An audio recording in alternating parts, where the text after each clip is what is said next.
Notre journée commence à El Fethi, un village au bord de l'Euphrate. Une partie repose sous les eaux. Depuis le bateau, le canyon révèle toute sa beauté. Entre falaises escarpées et eaux tranquilles, dressée sur un promontoire rocheux dominant le fleuve, on aperçoit la forteresse de Ribgal. La région abrite aussi l'ibichov, un oiseau migrateur rare.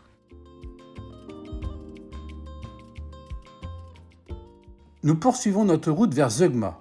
Fondée à l'époque hellénistique, les fouilles archéologiques ont révélé d'extraordinaires villas romaines décorées de mosaïques d'une finesse exceptionnelle il y a près de 2000 ans.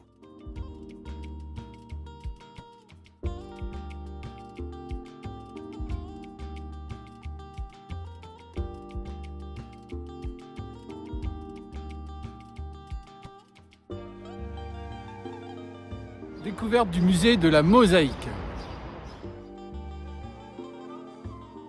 Le musée de Zegma rassemble les plus belles découvertes réalisées sur le site antique.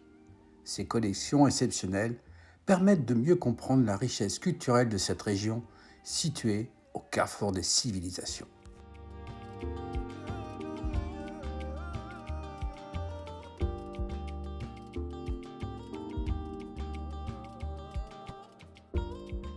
Le musée de la mosaïque de Zegma est le deuxième plus grand musée de la mosaïque au monde.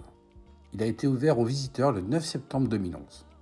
On y trouve 2748 m² de mosaïque, 140 m² de peinture murale, des colonnes, des fontaines romaines, des statues de Mars en bronze, des stèles funéraires et le célèbre visage surnommé la Bohémienne.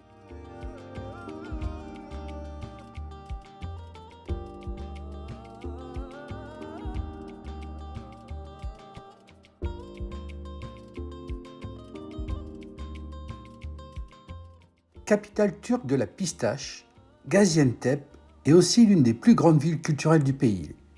Son centre historique, animé et coloré, plonge le visiteur dans l'atmosphère des anciennes cités caravanières. Dans les ruelles étroites des bazars couverts, artisans et commerçants perpétuent des savoir-faire ancestraux.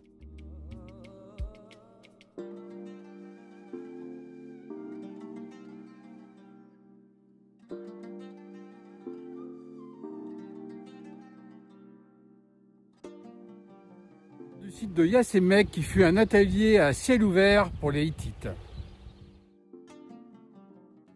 Entre le XIVe et le 8e siècle avant notre ère, des artisans façonnaient ici sphinx, lions monumentaux et divinités destinées aux cités de la région.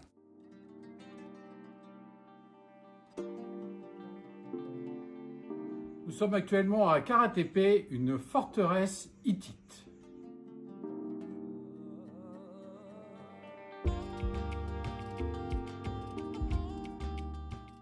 C'est un remarquable musée en plein air néo-hittite. Les bas-reliefs et inscriptions qui y sont conservés racontent l'histoire des royaumes qui succédèrent à l'empire hittite après son effondrement.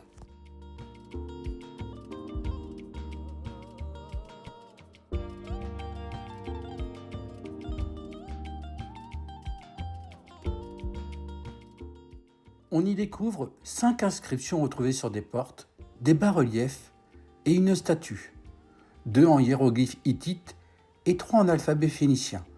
Elle commémore la fondation de la cité.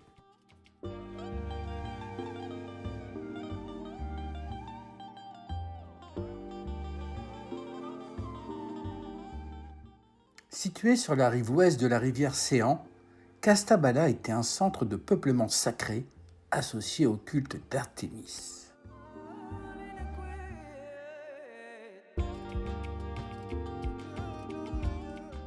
On y découvre une forteresse sur un promontoire rocheux, une rue ornée de colonnes et les vestiges d'un temple.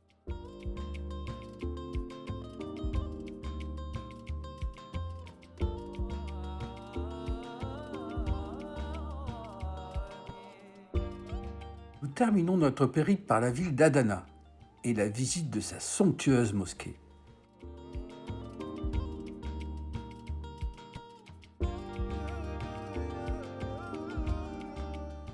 Adana est aujourd'hui l'une des plus grandes villes de Turquie.